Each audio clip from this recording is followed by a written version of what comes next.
Hola, ¿qué tal? A todos y todas los alumnos de la maestría. Esta es la clase, la que vamos a tener hoy, sobre hipótesis culturales de la criminalidad. Para aquellos que me conocen, yo me llamo Leonardo González Torres, soy antropólogo y soy psicólogo también. Y bueno, hace tiempo que trabajo con temáticas relacionadas con la violencia y con también la victimización y también sobre la paz, tanto en la investigación como en la docencia y en la intervención.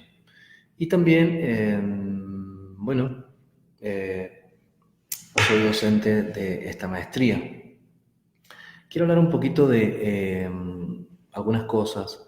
Voy a dejar las diapositivas de la clase en la plataforma, en esta misma plataforma de Facebook, para que todos puedan tener las diapositivas. También quiero contarles que la clase, así como ha iniciado puntual, va a terminar también a las 5 puntualmente, y en las diapositivas van a estar mis datos para quien desee hacerme alguna consulta en el transcurso de los días siguientes a la clase. ¿Ok? Bueno, quisiera comenzar preguntándole a algunas personas que veo que están conectadas, ya como Ivette, Paulette y Marielmón, si se escucha bien, si se escucha bien el sonido, si me pueden escuchar correctamente. Eso sería importante para mí para poder eh, saber que está todo bien y continuar. Si me pueden hacer el favor de decirme si se escucha bien, sería genial. Entonces, eso sería genial, ¿vale?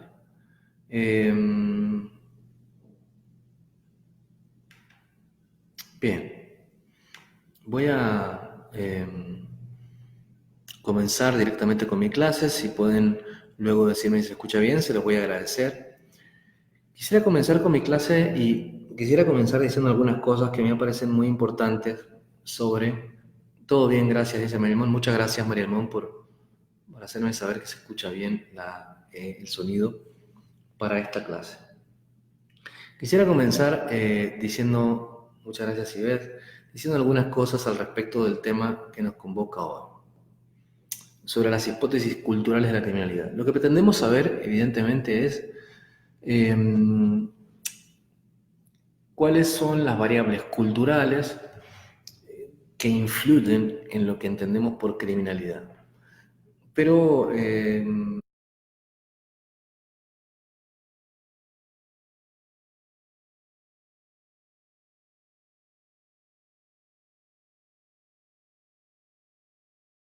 a ver, ahí estoy, que podamos revisar algunos autores que a mí me parece que son esenciales para poder entender la lectura, digamos, sociológica de la criminalidad, ¿no? Entonces, voy a empezar por hablar de algunos puntos de partida. Es decir, voy a empezar por señalar algunos principios básicos de lo que voy a decir hoy. Estos principios básicos tienen que ver con cosas que yo pienso, pero también cosas que podemos pensar desde la antropología y de la psicología social sobre el tema, ¿no? Les recuerdo que siempre pueden hacer preguntas cuando lo deseen, ¿ok? Sobre cualquier cosa que esté diciendo yo, lo pueden poner en el chat para que yo lo pueda comentar, ¿ok? Pero bueno, algunos puntos de partida. Primero, las personas no son funcionalmente entes separados de su contexto sociocultural. No viven en una burbuja. No podemos pensarlas, digamos, fuera de su contexto sociocultural, porque fuera de su contexto sociocultural sus conductas no tendrían sentido. No habría un sentido, no habría digamos, un para qué, y tampoco habría, digamos, una explicación coherente de esas conductas, ¿no? Entonces, no son ni deben ser consideradas como funcionalmente separadas de su contexto sociocultural. Cualquier análisis que desconozca esto, cualquier análisis que entienda al hombre, al ser humano, como, digamos, y en el análisis de ese ser humano no haya una lectura de las, y no hay digamos, un contemplar las variables socioculturales, es un análisis no solo incompleto, sino falaz. ¿Ok? Muy importante. Y está destinado este análisis, por supuesto, a ser limitado, mentiroso. Por otro lado, es importante partir de una diferenciación, y esto vamos a tratarlo a lo largo de toda la clase, entre crimen y violencia. Es decir, violencia y crimen no son dos elementos equiparables. De hecho, muchas de las teorías que vamos a ver en la clase de hoy sostienen lo contrario. Es decir, que el hecho de que nosotros entendamos la violencia y el crimen como símiles es producto de la normalización. Es decir, es producto de otra forma de violencia, de que nos hemos creído, por así decirlo, el discurso del Estado, ¿no? Y entonces creemos que todo crimen es violento o que, digamos, todas las violencias están registradas o pautadas por la ley como un crimen, cosa que no es cierta. Nosotros sabemos, todos los que han estudiado en alguna clase mía saben y conocen, porque yo intento ser un difusor de esta idea, que siempre hablo de la violencia estructural y de cómo se puede matar de hambre, por así decirlo. Es decir, de cómo muchas empresas que están absolutamente dentro del marco de la ley son profundamente violentas en su modo de proceder. Piensen, por ejemplo, en la contaminación que hay de muchas zonas del sur de México a partir de diferentes empresas que están actuando, como decía recién, absolutamente conforme con la ley, ¿vale? Entonces, no debemos equiparar crimen con violencia. El crimen es, digamos, algo que tiene que ver con la legalidad en un país dado. La violencia es una reflexión de origen filosófico y sociológico. Entonces, por así decirlo, la violencia es un concepto que no cambia a lo largo del tiempo tanto, en tanto que lo que es crimen en una sociedad y en otra es absolutamente variable y desde luego que con el tiempo, ¿sí? Muy importante también, no equiparar esas dos cosas. En tercer lugar, un punto de partida importante es que la realidad no está dada per se, y esto es súper, súper importante, tener como esta capacidad de reflexividad epistémica. Nosotros, cuando salimos a la calle y pensamos como en la realidad, no nos cuestionamos, sobre la ontogénesis de esto que vemos. Es decir, esto que nosotros vemos lo entendemos, lo solemos entender como una realidad dada, como algo que ahí está. Es decir, el mundo siempre ha estado ahí. Esto es un error. En realidad, la manera en la que vemos el mundo está absolutamente moldeada por nuestra historia, por nuestros aprendizajes, por la cultura en la que vivimos, desde luego, y lejos de ser una realidad absolutamente objetiva e inmutable, es desde nuestra visión, ¿no? Una realidad, bueno, desde nuestra visión y desde cualquier visión científica, ¿no? Porque luego no es que pareciera que hubiese alguna ciencia que sostuviese que la realidad está ahí. Eso no tiene ningún sentido hoy por hoy, en el siglo XXI. Pero no vivimos en una realidad independiente del sujeto. ¿Okay? El sujeto construye, es decir, no crea, no es que yo cree la realidad, obviamente, pero sí voy estructurando esta realidad, algo así como que yo no creo los ladrillitos con los que voy a jugar, pero una vez que tengo los ladrillitos frente a mí, yo sí que empiezo a estructurar con esos ladrillitos, ¿no? Otras formas, ¿se entiende? O sea, entonces el sujeto construye activamente aquello que nosotros llamamos realidad social. Es decir, el crimen, por lo tanto, es una construcción social, ¿vale? No hay, por así decirlo, un crimen allí en el mundo de las ideas intacto que tenga una realidad independiente de la sociedad que considera ciertas conductas como criminales, ¿sí? Muy importante también. Usted dirá, bueno, y esto es obvio. Pues no es tan obvio, no es tan obvio.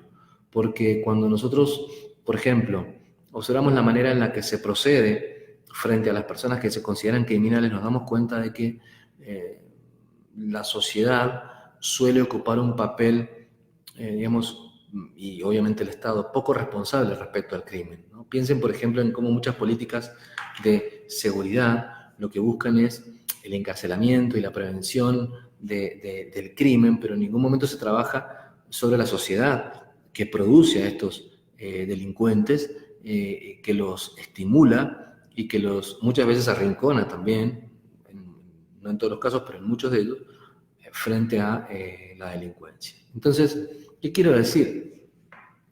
Que esto tiene implicaciones muy fuertes a nivel prevención de violencia, a nivel construcción de paz, etcétera, etcétera, etcétera, ¿no?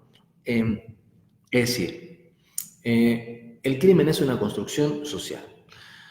En cuarto lugar, un punto de partida muy importante, central, que vamos a tener en la clase, es que entonces los enfoques basados en la prevención de la violencia siempre son más eficaces que los enfoques basados en la prevención del crimen. Por una razón muy corta y simple, y es que en realidad el problema central es la violencia, no es el crimen, es la violencia. Pensando en términos de prevención, pensando en términos por así decirlo, de erradicar el crimen de una sociedad, el problema fundamental de fondo es la violencia, no el crimen. ¿Okay? De hecho, yo creo que cuando hablamos de crimen, lo que realmente estamos intentando pescar es la violencia de fondo que está detrás de ese crimen. Entonces, acá hay un debate muy importante dentro de las ciencias forenses que espero pues, sea fructífero, pero me parece incluso poco tocado, ¿no? Cómo a veces es necesario visibilizar y discutir, ¿no? Como la manera en la que priorizamos ciertos temas por sobre otros y cuál es la mirada que está detrás del interés en el crimen, ¿no? Muchas veces suele ser una mirada que tiene mucho que ver con la seguridad, con este enfoque de seguridad pública, ¿no? Que no está mal, pero obviamente tiene un montón de implicaciones a nivel estatal, a nivel incluso militar, etcétera, ¿no? Por otro lado, bueno, quiero hacer un pequeño rodeo aquí. Piensen, por ejemplo, en la ley de seguridad interior y en cómo AMLO ha metido a los militares a la calle para resguardar la seguridad de los mexicanos desde una perspectiva, obviamente, de seguridad pública.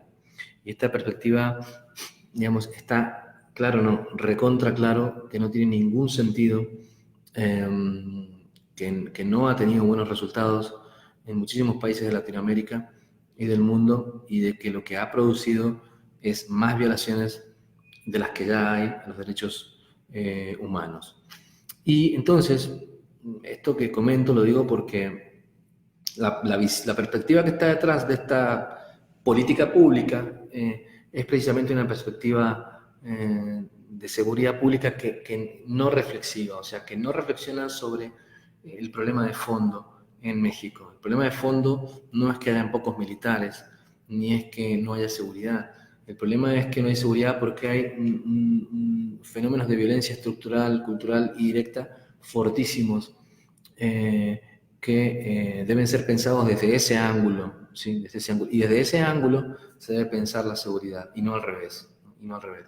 Y bueno, esta es una crítica que yo, en conjunto con, obviamente, bueno, no en conjunto con algunos, pero en consonancia con otros profesionales que trabajamos en este ámbito, hemos discutido y señalado en otros foros también, ¿no?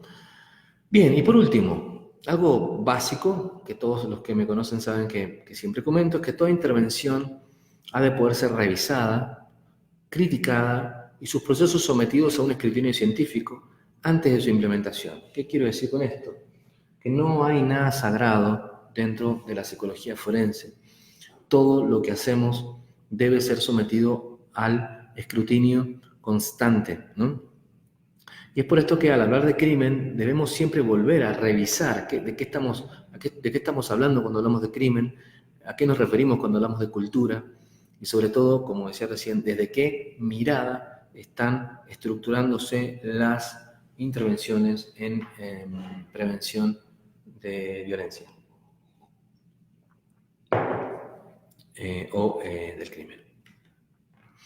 Vamos a hablar un poquito de algunos autores importantes que proponen ciertas hipótesis, ciertas explicaciones sobre la conducta criminal, ¿vale? Si bien no todos ellos necesariamente hablan de conducta criminal de manera exclusiva, eh, entre paréntesis habría que decir que a la mayoría de estos autores les interesa la conducta en general y sobre todo, obviamente, las conductas de tipo social, por ser, digamos, problemas súper importantes para la antropología y para la sociología, el crimen ha sido algo que ellos han abordado en un momento u otro, ¿sí? Estos teóricos de los que yo voy a hablar ahora, como Berger y Luckmann, como Foucault, etcétera, van a darnos, espero que nos puedan dar cierta luz sobre desde dónde podemos pensar el crimen cuando pensamos en las variables culturales. Voy a dejar 2 lecturas en esta clase para que todos los alumnos puedan ahondar más profundamente en el tema y a partir de eso incorporar estas lecturas a su cursado y sus trabajos digamos, dentro de la maestría. Pero bien, vamos a hablar primero vamos a hacer un pequeño rodeo. Quisiera hablar de Freud. Todos saben quién es Sigmund Freud, si son psicólogos. Y todos reconocen y reconocemos la importancia del pensamiento freudiano dentro de la psicología social. Y lo que quiero retomar es un texto de Freud, que es el texto de Tótem y Tabú, en donde Freud va a hablar de muchas cosas. En Tótem y Tabú, Freud aborda básicamente 2 problemas, que es, digamos, la ontogénesis de la civilización, queremos decirlo así, entendiendo civilización por la sociedad que busca prosperar y construye tecnología y demás. Y también busca explicar en el contexto de esta explicación que hace Freud sobre el origen de la civilización, el complejo de Edipo. Y ubica el complejo de Edipo como una parte fundamental de la civilización. Y bueno, después esta idea del Edipo va a ser discutida por otros antropólogos, ¿no? Que van a poner en tela de juicio la existencia del complejo de Edipo en todas las civilizaciones, ¿no? Pero bien, hablando concretamente de Tótem y Tabú y resumiendo un poco esta idea, que no es la idea central de mi clase, Freud en Tótem y Tabú explica que la sociedad, la civilización actual proviene de un momento pre-civilización en donde el mundo estaba constituido por una especie de horda, ¿no?, de seres prehumanos que, digamos, vivían en una estructura social muy diferente a la nuestra, ¿no? Esa estructura social estaba constituida y atravesada por la fuerza, ¿no? Por la fuerza bruta, diríamos, ¿no? Entonces, esa era la única ley, digámoslo así, ¿no? La fuerza bruta. Y esto hacía que un solo macho, digamos, alfa, por así decirlo, tuviera acceso a las mujeres. Entonces, esta situación, esta preeminencia de la fuerza bruta, lleva a que, digamos, a medida que este gran macho alfa va copulando con las mujeres, va teniendo hijos, varones también, ¿no? Que quieren convertirse en el alfa. Y entonces esto genera, según Freud, un primer momento de asociación, por así decirlo, entre estos hombres o prehombres, en el cual toman una decisión colectiva que no sabemos cómo la tomaron, pero bueno, Freud dice que toman, ¿no? que se produce una alianza ahí y deciden matar al gran macho alfa, al gran padre, digamos, que obviamente este señor era el padre de ellos, y entonces a partir de esto poseer a las mujeres, ¿no? Pero lo interesante aquí es que dice Freud que a partir de esto surgen dos tabúes o dos prohibiciones. Debemos entender la palabra tabú como prohibición, dos prohibiciones. El tabú del parricidio, o sea, no matar al padre o a los padres o a los progenitores, ¿no? Y el tabú del incesto, es decir, no tener relaciones sexuales con nuestras propias familias. Según Freud y según otros antropólogos, y aquí empieza la parte interesante del relato, o sea, obviamente el origen civilizatorio que plantea Freud es por demás cuestionable, ¿no? Y obviamente poco creíble a la luz de lo que vivimos hoy por hoy. Hay muchas mejores explicaciones de esto, pero bueno, sí es interesante rescatar esta idea de Freud de que esta prohibición produce lo que pudiéramos llamar hoy como una falta, ¿ok? O desde el punto de vista psicojurídico, una ley, ¿no? Que tipifica las cosas que se pueden o no se pueden hacer en una sociedad dada. Entonces esto es muy, muy importante porque digamos que nos retrotrae, y es a donde quiero llegar, nos retrotrae a poder reflexionar el delito y el crimen como conductas que son producto de una prohibición previa, como dos cosas que no están dadas en sí, sino que se producen a partir de esta articulación de la ley en nosotros, ¿no? Siguiendo con otras explicaciones, vamos a retomar también la idea de dos sociólogos y antropólogos que son Berger y Luckmann, y Berger y Luckmann sostienen, digamos, o son conocidos por un libro que causó un fuerte impacto dentro de la sociología y la antropología social, que se titula La construcción social de la realidad, ¿no? Y como su nombre lo indica claramente, ellos van a partir de un punto de vista o un punto de partida crítico, ¿no? Crítico con respecto a la idea que otros sociólogos tenían sobre la realidad social, ¿no? Y dicen, la realidad es una construcción social. Es decir, la realidad social no está puesta así, sino que nosotros la vamos construyendo. Ya expliqué un poco esa construcción recién, ¿no? Decía, no es que la creamos, hay una diferencia entre crear y construir, ¿vale? Recuérdenlo. Estamos construyendo la realidad social. Es decir, estamos estructurando cosas, estamos creando lenguaje permanentemente, estamos, digamos, produciendo conductas y comportamiento, alianzas permanentemente, etcétera, etcétera. Entonces, en esa realidad, no todos tenemos el mismo poder, En esa construcción social hay personas que tienen más y menos poder. También en esa construcción social existen mecanismos para diferenciar y organizar a las personas de un modo más o menos asimétrico. O sea, en esta construcción social de la realidad hay personas que están en un lugar, como llamamos, de subalternidad, con menos poder, con menos agencia. Por ejemplo, la comunidad LGBTI, por ejemplo, los pobres, por ejemplo, los migrantes pobres, por ejemplo, las mujeres, ¿no es cierto?, etcétera, etcétera. Y otras personas que están en otro lugar de poder. Como todos verán, ¿no es cierto?, el sentido común, es decir, lo que la gente piensa allí en la calle, no es esto.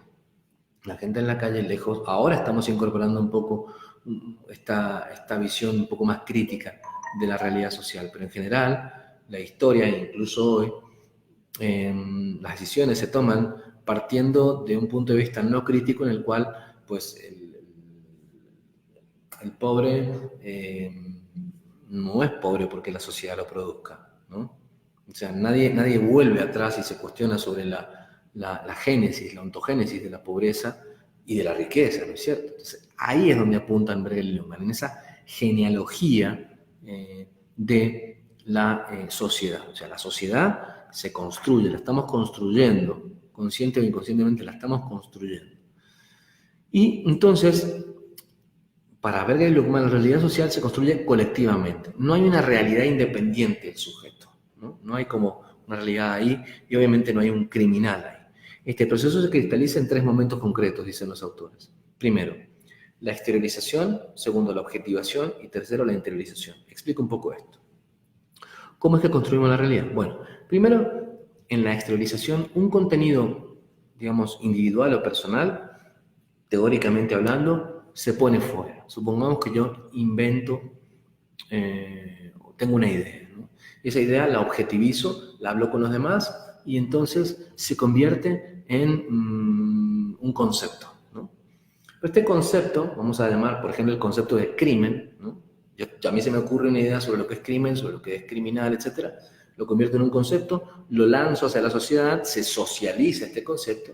Hay un tercer momento que es la interiorización, es decir, a los chicos se les enseña en la escuela lo que es el crimen, según algo que en realidad yo exterioricé en un primer momento. Este circuito, esta secuencia repetida una y otra vez, va a dar lugar a la construcción social de la realidad. La construcción social de la realidad opera en estos 3 momentos, a partir de una circularidad además. Luego esto que yo exterioricé se interioriza y esa interiorización hace que los sujetos puedan luego exteriorizar otras cosas, objetivizar otras cosas y luego volver a interiorizarlas. Lo que me interesa señalar a mí aquí, más allá de esto, es que el crimen es construido dentro de la sociedad y que la idea que tenemos de lo que es criminal tiene que ver con una exteriorización y una objetivación previa. Dirían algunos otros autores, con una legitimación de lo que es crimen o no. Entonces, pudiéramos decir que desde el punto de vista cultural, a tal sociedad, tal concepto de criminalidad, ¿sí? Y esto es lo que vemos a lo largo del mundo cada vez más, ¿no? Cómo poco a poco las ideas sobre qué es crimen y qué no es crimen van cambiando, pero también cómo a partir de el fenómeno globalizatorio que comienza en los años 60 y 70 y se consolida muchísimo en los 90 y el 2000, comenzamos a tener como una legalidad internacional donde se empiezan a entender los crímenes de manera muy similar, la idea de crimen.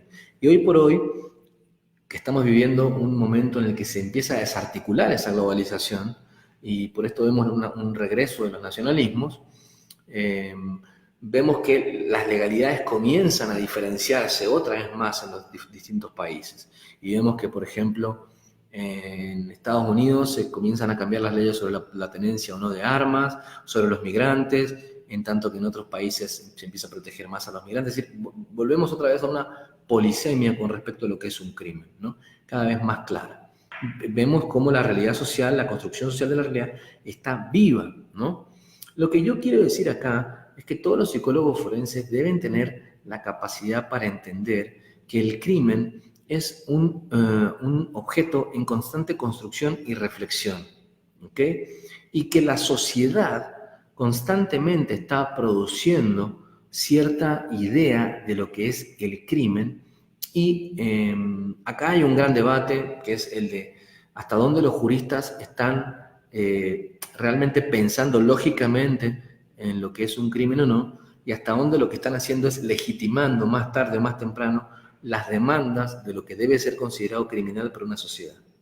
¿Sí? No sé si entienden el debate, yo supongo que sí. Es decir, la idea de crimen es una idea que se está reflexionando a la luz de la lógica o que está pensándose a la luz de lo que la sociedad necesita que sea considerado por un factor u otro, por ignorancia, por ejemplo, que sea crimen. Bueno, esto es un debate amplio. Por ejemplo, la idea del populismo, y sobre todo el populismo de derechas, tan criticados hoy por hoy, tiene que ver con eso, en cómo ciertos sectores sociales, durante algún tiempo ignorados de algunas sociedades, comienzan a aliarse y comienzan a buscar que el Estado legitime ciertas creencias de base. Por ejemplo, que los migrantes son malos, y hay que expulsarlos, hay que limitar sus libertades, ¿no? Entonces, esto hace que el Estado se vea presionado y muchas veces tenga que sesionar a favor de considerar tal ley eh, como, digamos, pertinente, ¿no? Bueno, alguno dirá, híjole, pero es que lo contrario también pasa. Cuando una sociedad se vuelve crítica con respecto a la legalidad, esto cambia. Exactamente. Por eso es tan importante que tengamos como muchísima claridad de cuál es la dinámica en la que se produce el crimen. Cuando digo crimen no me refiero obviamente a cómo Juan, el de la esquina, asalta digamos, a cara descubierta a una familia. Me refiero a la producción real del crimen, que es la producción del concepto, de la idea que tenemos de crimen, ¿sí? Lo otro lo pudiéramos llamar de muchas otras maneras. A mí me parece mejor hablar de violencia, ¿ok? A mí me parece mejor hablar de que algunas violencias están tipificadas como crimen y otras no, ¿vale? Y algunas cosas que, digamos, están tipificadas como crimen realmente ni siquiera son violencia. Como ya comenté al inicio de la clase, esto es un punto de partida muy importante sobre el que tenemos que volver una y otra vez, ¿no? Bien, en segundo lugar, vamos a hablar un poco del pensamiento de Michel Foucault, como saben, filósofo, psicólogo, también historiador francés, que produce un fortísimo impacto en la sociedad francesa, pero sobre todo en la sociedad en conjunto, cuando el pensamiento de Michel Foucault comienza a volverse,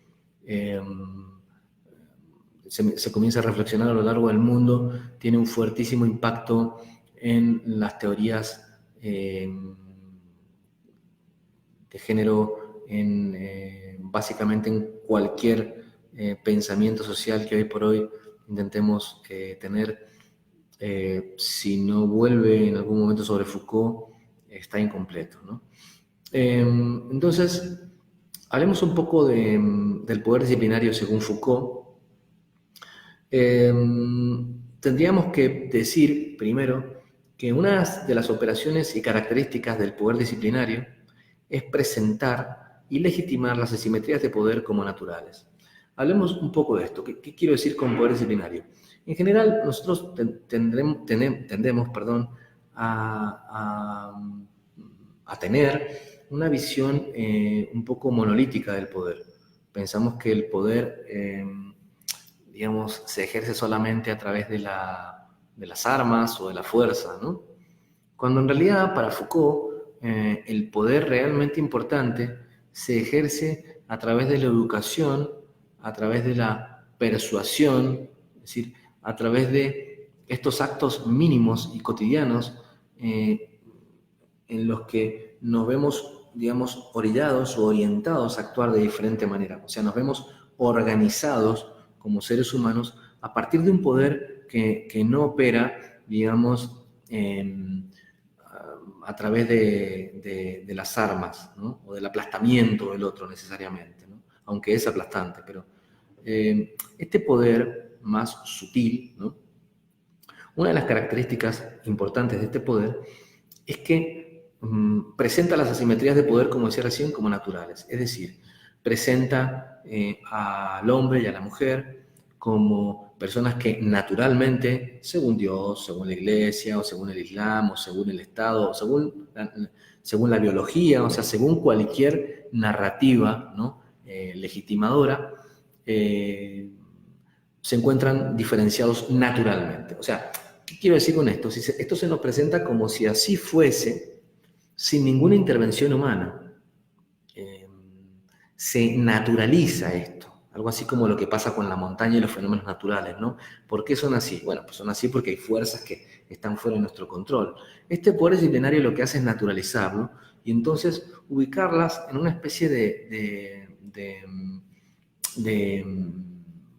situación natural. La naturalización de precisamente el crimen, en este caso, y del delito, hacen que se invisibilice el carácter construido del mismo, lo cual también produce muchísima violencia cultural. Y esto es lo que a mí me gustaría que reflexionemos, ¿no? Que desde una perspectiva Foucaultiana, en este punto, la idea de delito y la idea de crimen es un mecanismo de poder para poder, valga la redundancia, segmentar y para poder ubicar a ciertos individuos en ciertos lugares. Por ejemplo, ¿cuáles lugares? Las cárceles, ¿no? O desde otro lugar, desde el biopoder, o el poder que se ejerce, dicho de una manera más clara tal vez, o más simple, el poder que se ejerce a través de la ciencia también, de la ciencia de la salud, como muchas veces a través de los diagnósticos ubicamos a ciertas personas dentro de los manicomios o de los hospitales, ¿no? Es decir, definitivamente esto es poder. Evidentemente estamos ubicando y segmentando a personas en ciertos lugares, ¿no? Entonces, este poder disciplinario normaliza ciertas conductas y patologiza otras, ¿no? En todo caso, la reflexión desde la cultura y desde la hipótesis cultural sería hasta qué punto estamos normalizando la violencia, hasta qué punto estamos también normalizando la exclusión a través de el concepto de delito y de crimen. Y hasta qué punto estos se adaptan a la violencia o no. Por eso yo creo que en última instancia, como siempre digo, el debate se ciñe a poder distinguir crimen de violencia, a poder distinguir delito de violencia, pero no hacerlo, digamos, a partir de una definición, sino poder entender que ambos fenómenos tienen una ontogénesis diferente, corresponden a momentos distintos de un mismo acto, cuando una persona comete un crimen, pero que realmente nos debería preocupar a nosotros es cómo hacer para que se legisle sobre la violencia.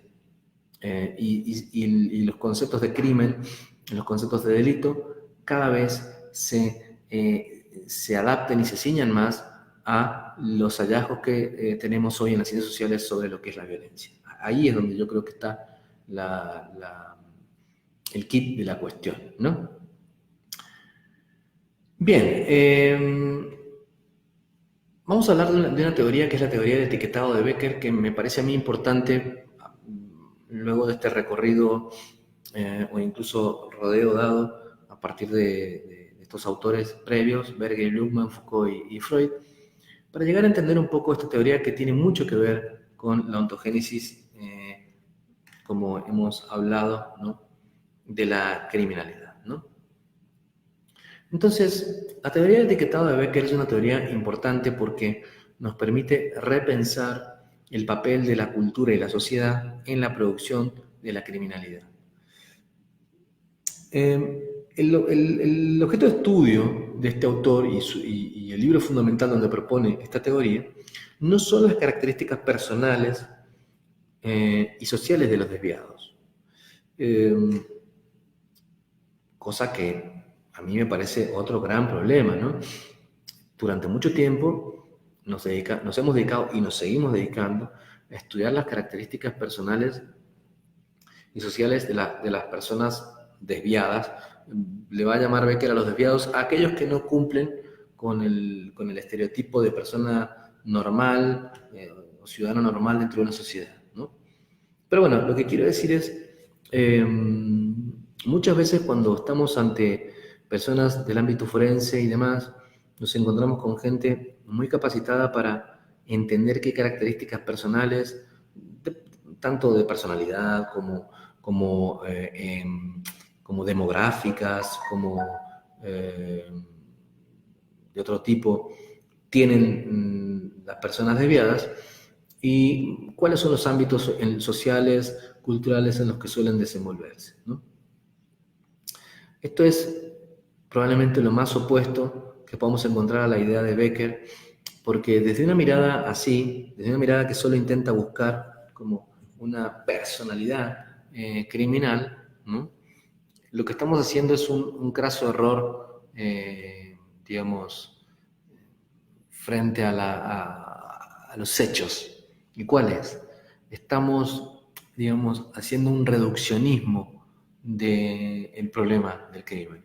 Estamos pensando que el crimen habita en el sujeto y que, por así decirlo, el origen del crimen, el locus del crimen, es individual. Cuando en realidad, desde este autor y desde todos los que hemos hablado recién, el origen es un origen cultural y social. Es la sociedad la que produce la criminalidad, desde luego, y sobre todo la violencia. La sociedad produce la violencia y produce también conceptos para poder castigar a aquellos que se desvíen de las normas, o sea, lo que llamamos delitos, ¿no? Entonces, desde el punto de vista de este autor y desde esta óptica, no son las características personales lo que le interesa, sino los procesos que llevan a que una persona sea considerada como tal, o sea, como desviada, como normal, y las reacciones frente a este juicio. Aquí valdría la pena preguntarnos, por ejemplo, ¿qué ocurre cuando una persona es etiquetada como delincuente? ¿Y por qué es etiquetado a alguien como un delincuente? Bueno, a mí me gustaría escuchar algunas reflexiones por parte de los alumnos, supongo que tienen un montón, ¿no? Pero bueno, las primeras veces que yo me pregunté esto, decía, bueno, pues porque una explicación es que son malos, ¿no? Son personas indeseables para la sociedad y por eso pues se los etiqueta como delincuentes para que la sociedad pues se vea, digamos, protegida de estas personas. Alguno que me escuche después de lo que acabo de decir va a decir, qué explicación más tonta. Pues esa es la explicación central que durante mucho tiempo hemos tenido por parte del ámbito judicial, ¿no? O sea, estamos intentando proteger la sociedad de los delincuentes, ¿no? Otra explicación, digamos, tiene que ver con las consecuencias de esto. O sea, ¿qué pasaría o qué pasa cuando una persona es etiquetada como delincuente? Lo que suele pasar no es que la persona cambie y entonces se vuelva más, digamos, menos desviada y más normal. Lo que suele pasar, debido a muchísimos fenómenos que tienen que ver con la identificación, con el grupo, digamos, estigmatizado como delincuente, que tienen que ver también con la falta de participación de un montón de derechos y privilegios dentro de la sociedad de los que se les priva a las personas significadas como desviadas. Piensen, por ejemplo, qué pasaría si alguien de la comunidad LGBTI pretende elegirse para un cargo en una sociedad conservadora. Pues lo que va a pasar es que no va a poder, y no porque nadie le diga explícitamente, usted no puede, porque obviamente eso sería sancionado por los medios de comunicación y por el gobierno en el discurso oficial, pero todos sabemos que en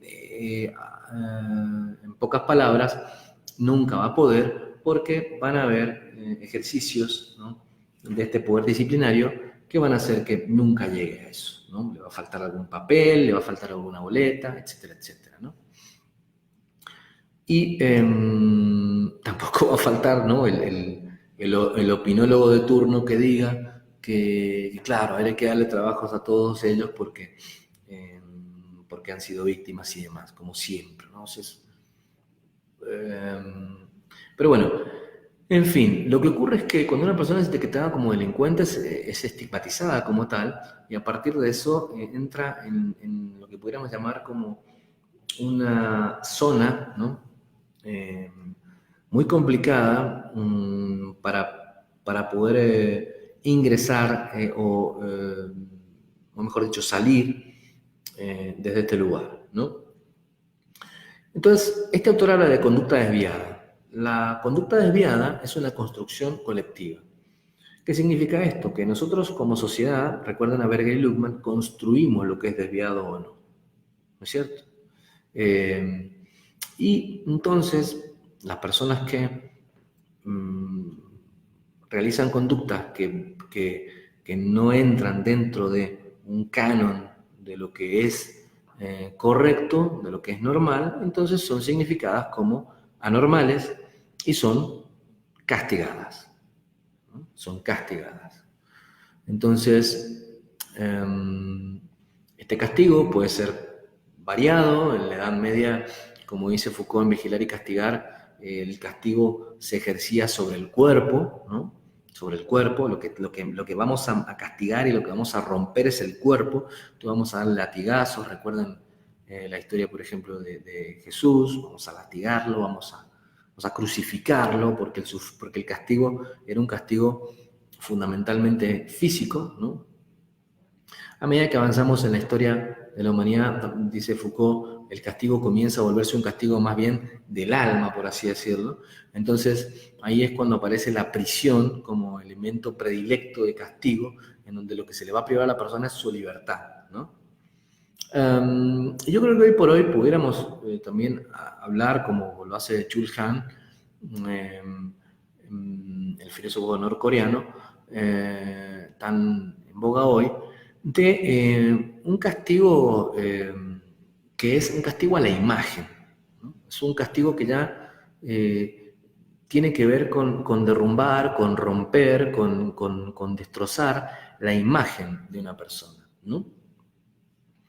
Y la imagen en las redes sociales, o la imagen en los periódicos, o la imagen en la casa, o en la escuela, o en donde sea, ¿no? Pero los castigos a los anormales, piensen por ejemplo en alguien de la comunidad LGBTI, tienen que ver con eso, ¿no? Ya no con golpearlos, ya no con azotarlos. Los castigos ya no tienen que ver con meterlos a la cárcel o al manicomio, pero se sigue castigando a través de la negación de derechos, de negarles legitimidad y demás, ¿no? Bien, la conducta desviada, entonces, la criminalidad es una construcción entre una sociedad que prohíbe ciertas cosas y las significa como crímenes, y una persona que realiza un acto que está significado como tal, ¿no? Como criminal. Esta teoría se preocupa por estudiar sobre todo a los involucrados en el proceso de desviación, o lo que llama Becker los outsiders, los de afuera, los que quedan fuera. ¿Outsiders de qué? ¿Fuera de qué? Pues fuera del modelo hegemónico, diríamos, único de sociedad, ¿no? Y acá es donde está como vuelvo otra vez, la reflexión fundamental. Alguno puede decir, bueno, pero ¿y entonces? A ver, lo que está diciendo Becker es que no hay una conducta en sí misma mala, desde luego. Lo que está diciendo es que no hay una conducta criminal como tal, fuera de una sociedad que la construye, desde luego, por supuesto. Y lo que está diciendo además es que la normalidad y la desviación o no, sea, el ser un desviado, el ser un anormal, depende de la sociedad que construye lo que es normal y no. Exactamente. Y entonces, ¿cómo hacemos? Esto implica entonces un caos, ¿no? A partir del cual todo es teóricamente posible. Lo que diríamos es no, porque para eso tenemos la posibilidad de reflexionar sobre lo que es violento o no. Y por eso es tan importante tener en claro esta diferencia, ¿no? Y por eso la violencia es el norte que nos puede ubicar para poder cuestionar la legalidad, la criminalidad y la legitimidad que tiene el crimen en nuestra sociedad, ¿no? Como tal, como constructo. Por eso es tan importante la reflexión sobre la violencia. Por otro lado, ¿no? Quiero cerrar hablando de algunas implicaciones de todo esto que he dicho y invitar a las personas conectadas, que son muy poquitas, a hacer alguna pregunta si gustan. Algunas implicaciones son, uno, de lo que acabo de mencionar, uno. Los enfoques centrados en el crimen, los enfoques centrados en la seguridad, no necesariamente reducen la violencia. Es más, diría yo, muchas veces lo que hacen es invisibilizar la violencia y mantenerla intacta. Entonces, esa sería una reflexión muy importante que me gustaría que hagamos a partir de esta clase, ¿no? Hasta qué punto mi lenguaje, mis objetivos profesionales están basados en una visión que no está poniendo el acento en el problema esencial. Al menos el problema esencial desde esta óptica de las hipótesis culturales sobre la criminalidad, ¿no? Dos, segunda implicación importante. La prevención de la violencia impacta significativamente en la tasa de criminalidad. Cuando podemos hacer prevención de la violencia, sí que podemos disminuir la criminalidad, pero no necesariamente siempre pasa. Porque muchas veces podemos empezar a criminalizar las conductas de las personas y entonces construir literalmente, ¿no? Así en el acto, a los criminales. Piensen, por ejemplo, en cómo Estados Unidos es uno de los países que más prisiones tiene y esa cantidad de prisiones se debe, desde luego, a que se significan sistemática y algunos dirían intencionalmente ciertas conductas como criminales y no otras, ¿no? Y entonces eso hace que las prisiones estén llenas. Piensen en lo que ha pasado con los migrantes últimamente en Estados Unidos, cómo a partir de que se empieza a criminalizar a los migrantes, se llenan los centros de detención, ¿no? Entonces, una vez más, la prevención de la violencia impacta en la tasa de criminalidad, pero la criminalización definitivamente produce violencia, ¿no? Habría que entender esa relación, esa doble relación. En tercer lugar, sería una reflexión que a mí me gustaría con la que nos quedáramos, es la perspectiva de la corresponsabilidad con la criminalidad. Y pensar en cómo pudiéramos permear la sociedad y nuestro campo laboral también desde esta perspectiva, de que en realidad si el crimen o la conducta criminal es una construcción social, entonces hay una corresponsabilidad por esa co-construcción. Y esa corresponsabilidad implica que todos podamos reflexionar sobre cómo contribuimos a la criminalidad, ¿no? Piensen cómo muchos enfoques ecologistas están haciendo esto, ¿no? Llamando la atención sobre cómo como humanidad estamos destruyendo el planeta. Y esa corresponsabilidad está llevando a muchas personas a reflexionar sobre su propio comportamiento frente a la contaminación o al contaminar, ¿no? Entonces, bien valdría la pena que podamos hacer esta reflexión también con el crimen, ¿no? ¿Hasta qué punto hay una corresponsabilidad, las personas que trabajan desde el Estado, las personas que trabajan en instituciones educativas y demás, en esa construcción de la criminalidad, a través de qué? Pues del prejuicio, de los estereotipos que tenemos, de la falta de acción frente a la violencia, de la falta de denuncia frente a la violencia, etcétera, ¿no? Y por último, tener en cuenta que la mejor prevención de la violencia es la construcción de paz, ¿cierto? O sea, la mejor forma de luchar contra la violencia, que es el problema de base, es la construcción de paz. Y esa construcción de paz implica también ese ser críticos con las construcciones de lo que implica la criminalidad o no. Bien, bueno, voy a dejarles en las diapositivas anotados mi correo y mi...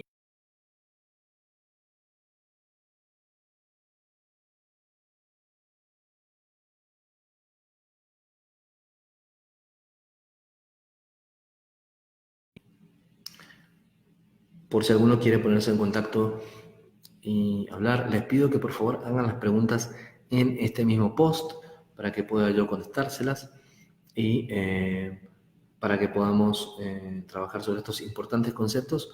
Voy a dejar 2 lecturas para que hagan sobre esta clase y vamos a ver si hay alguna pregunta, si hay alguien que quiera hacer una pregunta en este momento. Todavía tenemos unos minutos para quien quiera preguntar, para quien necesite alguna aclaración más. En las lecturas que voy a dejarles van a ver que se ahonda en algunas de estas teorías un poquito más, sobre todo la teoría del etiquetado.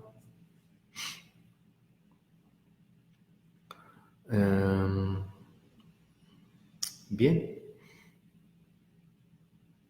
vamos a dar por concluida la clase, ¿ok? Y por favor los invito a poner las preguntas en el chat. Mi correo es info@estudiosy-tecnologiaparalapaz.com. Ahí pueden también enviar comentarios o dudas en los días próximos al final de la clase, ¿ok? Háganlos con tiempo, por favor. Y bien, nada, mando un saludo grande, reiterando todo lo contento que me pone seguir trabajando con este gran equipo de ciencia aplicada y de la maestría, y lo lindo que es poder aprender juntos y poder reflexionar en este camino de construcción digamos, de diversidad, de reflexividad, ¿ok? Así que como siempre es un placer estar acá. Les mando un saludo grande y seguimos en contacto a través de sus preguntas. Muchas gracias.